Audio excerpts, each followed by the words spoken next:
Hey, Frank Thomas here. I'm here to talk to you about some wealth strategies, but today we're going to be talking about what is called the Rule of 72. How can it help you? But more importantly, how can it keep you out of peril? Stay tuned. That's what today's video is about.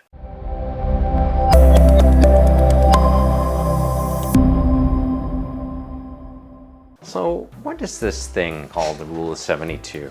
I know you're asking.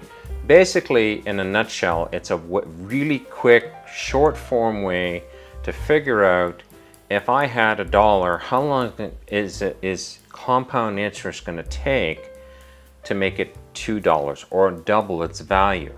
If it's $2, how long is it going to take to make $4? Now, what the Rule of 72 is, it's actually very simple. It's a formula where you take 72, you divide it by the interest rate that you're receiving. Let's say you're receiving 10%, and the answer is going to tell you in years approximately how long it's going to take to double whatever you put into that investment at 10%. And in this case, it'll be 7.2 years. Now, it's not dead accurate. It's a cheater way of getting to the solution, but it's accurate enough for quick calculations and for what we need to do. Secondarily, you can use the Rule of 72 to figure out how much interest you have to get for a certain period of time if you want to double your money. For example, let's say I wanted to double my money in 7.2 years, like our earlier example.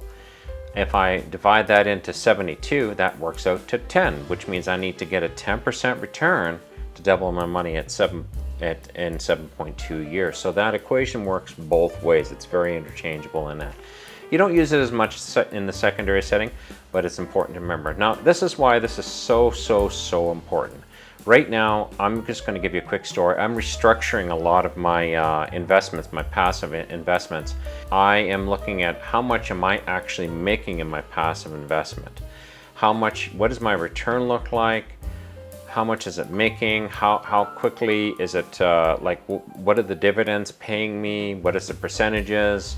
What is my portfolio risk? The whole 9 yards. Because I know that the higher that I can get in terms of a percentage, the more I'm going to be getting every year in returns from that account. In the account when I first started, I was getting about a 5 to 6% return rate because I had a lot of stocks. Now, and also too, I've been riding a lot of highs and lows with the markets recently, and it's kind of sucked, but it is what it is. I'm in it for the long term. I'm not in it for the short term. The short of it is though, is the fact that I was only getting about 6%. So I was watching the account gain about $500 a month because I have about $111,000, $112,000 in it right now. It's only gaining about $500 to $600 a month, and I'm like, well, this kind of sucks because yes, I am getting stock value increases, but the markets have been so deflated recently, I'm not even seeing that. So really and truthfully, my gain really has only been the increase that I've been seeing in terms of dividend returns on the stocks and the ETFs that I have. Now, I've been restructuring a lot of my accounts and looking at them, and now I'm sitting at about, I'd say about 9%, and I intend to get it up to about 15%. And it makes a big difference. Let's just talk about this for a second, and let's just use the Rule of 72 to help us out here. So I'm going to move off to the side here a little bit so you can see the calculations on the side here. So let's start out here.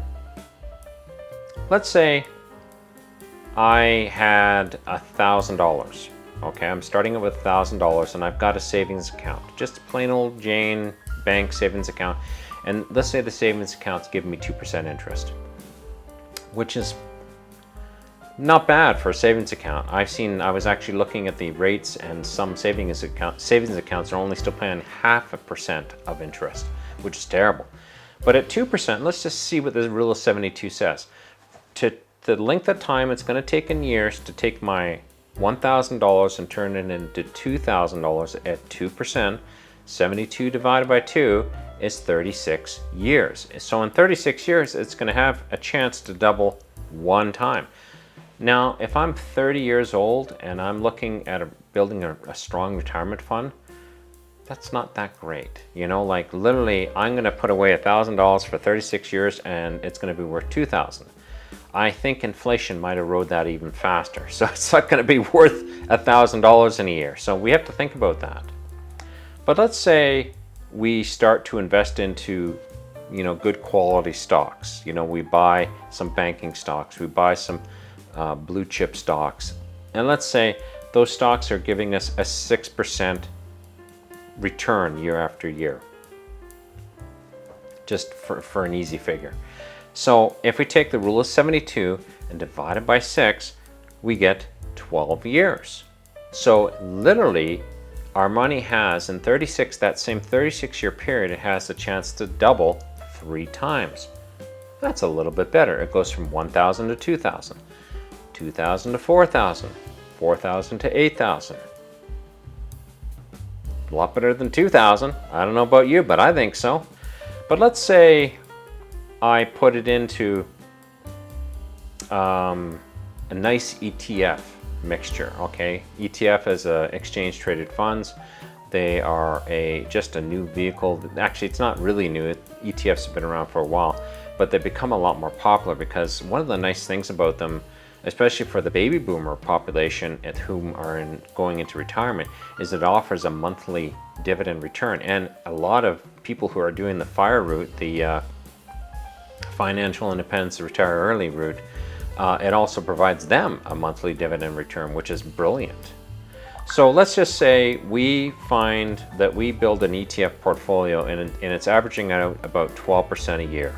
72 divided by 12 turns into 6 years. So every 6 years, our money's going to double. So how does that look? In that same 36-year period, that gives us not 1 time, not 3 times, but 6 times to double. And you think, okay, well, big hairy deal.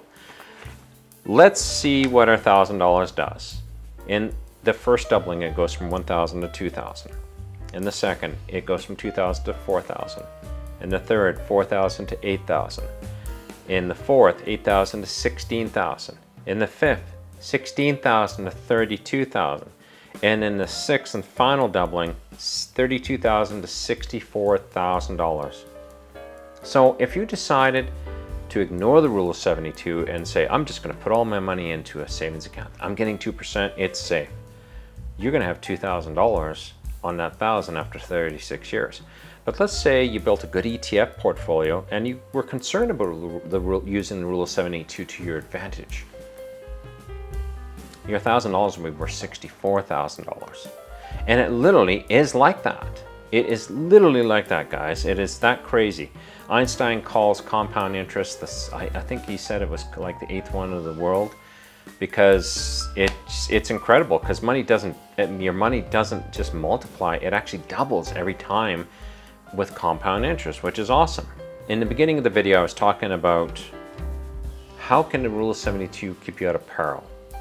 Well, when you're borrowing money, you have to be it's really important for you to look at the interest rate you're borrowing the money at, and you never get as good an interest rate in an investment as what they're going to charge you on a loan. Let me give you an example. Let's say one of the biggest examples I can give you is credit cards. It's not unusual to have a credit card that'll charge anywhere from 14 to 30% interest. Wow. And if you really look at the plans really well, and you think, okay, well, I've got a credit card, it's only $1,000, it's not that bad, but it's still costing. Like, if I could find an investment that would give me 30%, I'd be in like Flynn, man. That'd be great, because we don't realize that at 30%, I can double my money in 2.5 years. That's 72 divided by 30 is 2.5. So in 2.5 years, in that same 36-year period, I didn't write it down, but it's got to be a crazy amount. It's got to be a crazy amount of doubling. If you think about it, though, credit cards are a little spooky because of the fact that, and I will lump payday loans with this, I will lump a lot of loans with this, a lot of high interest loans, because the rule of 72 applies here as well, because it's at your peril. You're paying this high interest rate, and it's taking money out of your pocket on a monthly basis to interest. You're not even paying off principal. When you look at a lot of these credit card deals, what happens is they set it up that you pay 2% or 2.5 or 3% of the balance, but goodness gracious, they turn around and charge you 2% interest. So are you really paying any of it off? Really? At 30%, the minimum payments might just pay interest. So what happens is, at 30% in 2.5 years, if you borrowed $1,000 on a credit card, you've given them $1,000 in 2.5 years, and you still owe $1,000. Think about it. This is really important to understand because it's not the $1,000 you have to worry about.